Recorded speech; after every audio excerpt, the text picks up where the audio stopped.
Hello everyone. So welcome back to my new video. And first of all, I would like to thank all of you जिन्होंने अभी कुछ दिनों से मेरे channel से जुड़ना शुरू किया है and who have started viewing my contents.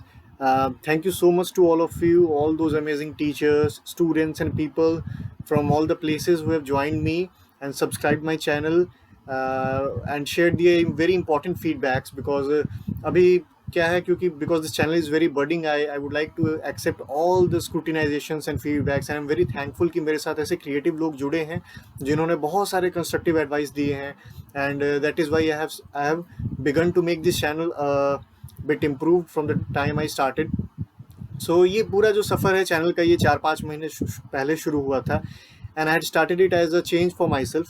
But now I feel very glad and I enjoy the process of this entire video making, and I'm trying my best to provide you with the best of contents.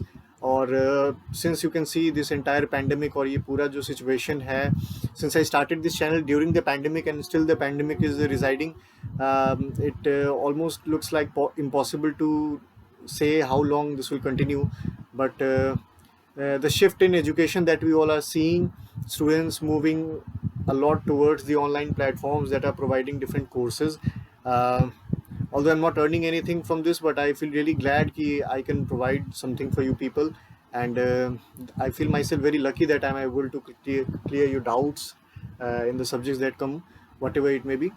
So today we are going to start a very important topic.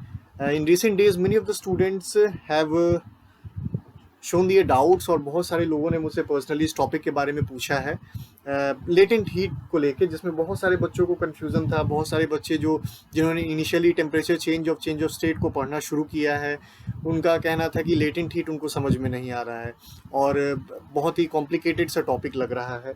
बहुत सारे students का latent heat में doubt है. Recent last batch जो मैंने पढ़ाया था उसमें भी लेटेंट हीट से रिलेटेड बच्चों को काफ़ी सारे डाउट्स थे जो मैंने क्लियर किए थे. तो चलिए आज ये वाला वीडियो लेटेंट हीट को ही देते हैं और इस टॉपिक को डाउन एंड डस्ट करते हैं.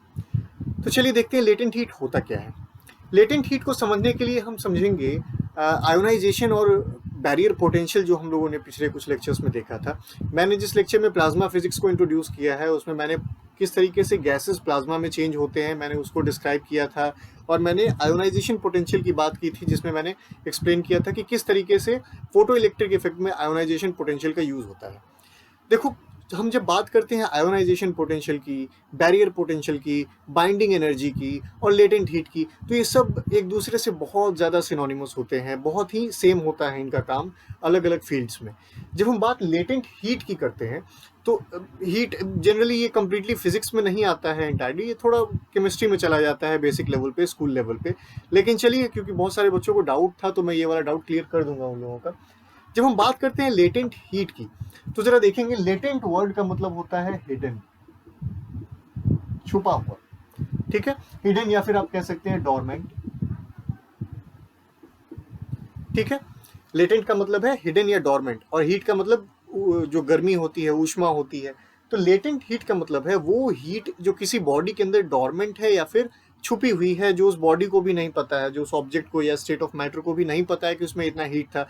जैसे आइस को भी नहीं पता है कि उसके अंदर लेटेंट हीट है ना, जबकि वो तो बिल्कुल फ्रीजिंग टेम्परेचर है. बिलो फ्रीजिंग टेम्परेचर पे भी अगर किसी ऑब्जेक्ट के अंदर लेटेंट हीट है तो इसका मतलब ये चीज़ है क्या, ये कैसी हीट है जो एग्जिस्ट करती है, आज हम उसको देखने वाले हैं. लेटेंट हीट वो मिनिमम हीट है जिसको हमें ओवरकम करना पड़ता है एक स्टेट से दूसरे स्टेट में जाने के लिए. सपोज करो मुझे किसी भी चीज़ का सॉलिड टू लिक्विड कन्वर्जन करना है. Suppose I am going to change something from solid to liquid, और फिर मुझे उस चीज़ को लिक्विड टू गैस में भी चेंज करना है.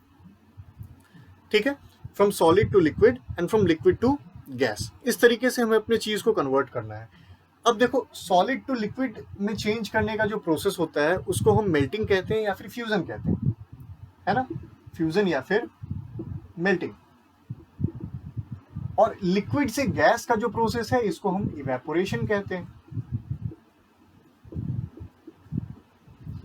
राइट, सॉलिड टू लिक्विड को हम कहते हैं फ्यूजन या फिर मेल्टिंग, और लिक्विड टू गैस को हम कहते हैं इवेपोरेशन. ठीक है, तो अब यहां से ही दो टर्म निकल के आते हैं. एक है लेटेंट हीट ऑफ फ्यूजन, है ना, और सेकंड वन है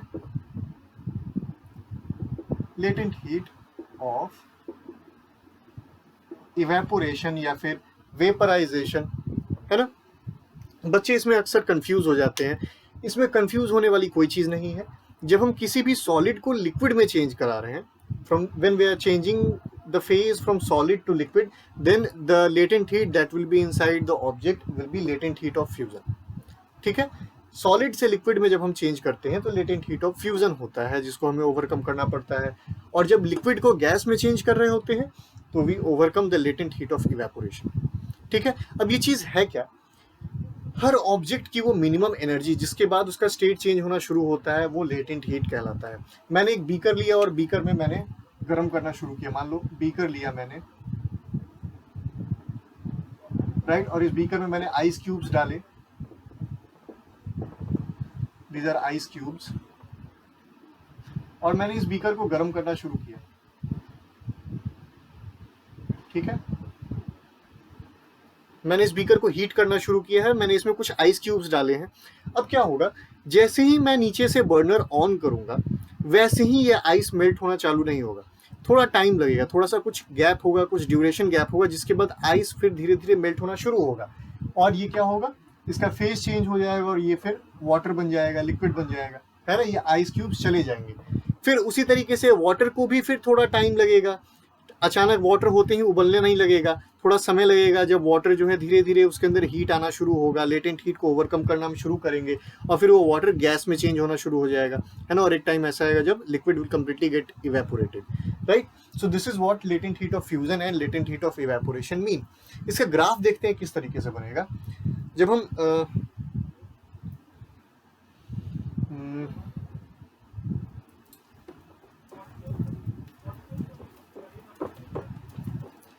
देखो ग्राफ कैसे बनाएंगे।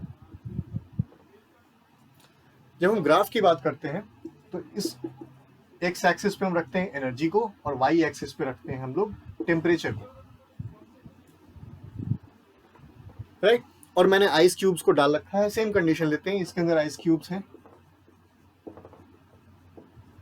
राइट। यहां मैंने आइस क्यूब्स ले लिए।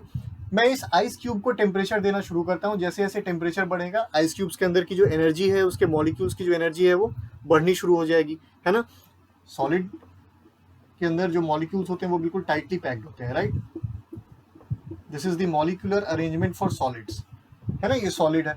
अब क्या होगा, जब इसके मॉलिक्यूल्स को जब मैं एनर्जी देना शुरू करूंगा तो ये मॉलिक्यूल्स वाइब्रेट होना शुरू होंगे टेम्परेचर के कारण, और एक टाइम ऐसा आएगा जब इतनी तेजी से वाइब्रेट करेंगे वो एक बैरियर एनर्जी को क्रॉस कर जाएंगे और ये जो फॉर्म है ये भी सॉलिड चल रहा है, ठीक। और जैसे ही ये उस एक पर्टिकुलर टेम्परेचर पे पहुंचेगा क्या होगा, वो बैरियर एनर्जी जो लेटेंट हीट है वो खत्म हो जाएगी, ओवरकम हो जाएगी और वो लिक्विड में चेंज हो जाएगा, that will change into liquid, ठीक। ये जो फेज है ये सॉलिड लिक्विड फेज है, fusion state, right. This is solid and this is solid liquid phase. और फिर क्या होगा, वो सॉलिड लिक्विड फेज में आना शुरू हो जाएगा, सॉलिड टू लिक्विड कन्वर्ट होना शुरू हो जाएगा। फिर वो कंप्लीटली एक टाइम आएगा जब वो लिक्विड में कन्वर्ट हो जाएगा। और फिर क्या होगा, अगर हम उसको कंटिन्यूअसली हीट देना शुरू करते हैं, अभी क्या हो गया, ये सॉलिड से लिक्विड में चेंज हो गया, दिस इज लिक्विड। अभी इसको फिर से हीट देंगे तो अभी इसके मॉलिक्यूल्स में और एनर्जी इंक्रीज होती चली जाएगी, ये और तेजी से वाइब्रेट करेंगे, है ना, और ये कन्वर्ट हो जाएंगे गैसेस में, right. This will be gaseous state. और ग्राफ वैसा ही होगा, सॉलिड से लिक्विड से। फिर ये जब हम इसको हीट करना चालू करेंगे, टेम्परेचर इंक्रीज करेंगे, है ना, एनर्जी इंक्रीज होगी। देख रहे हो ग्राफ, देख रहे हो ना कैसे हम टेम्परेचर इंक्रीज करते जा रहे हैं और एनर्जी इंक्रीज होती जा रही है। टेम्परेचर इंक्रीज कर रहे हैं तो सॉलिड से लिक्विड में चला गया, फिर कुछ टाइम तक लेटेंट हीट को ओवरकम करेगा। अभी यहाँ पे लेटेंट हीट ऑफ फ्यूजन को ओवरकम किया था, अब यहाँ पे लेटेंट हीट ऑफ इवेपोरेशन को ओवरकम किया, और ये जो स्टेट है ये लिक्विड स्टेट है। और फिर जैसे ही वो उस लेटेंट हीट ऑफ इवेपोरेशन को खत्म करेगा, यहाँ पे फिर से वो गैसियस स्टेट में आ जाएगा। ये सॉलिड लिक्विड, ये लिक्विड गैस स्टेट, ठीक है।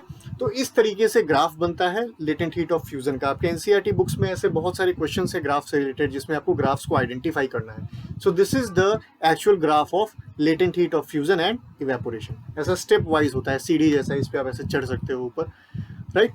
तो यही था लेटेंट हीट ऑफ फ्यूजन। और इवेपोरेशन। आई होप ये चीज़ आपको समझ में आ गई होगी, इसमें कुछ कन्फ्यूज़न नहीं होगा।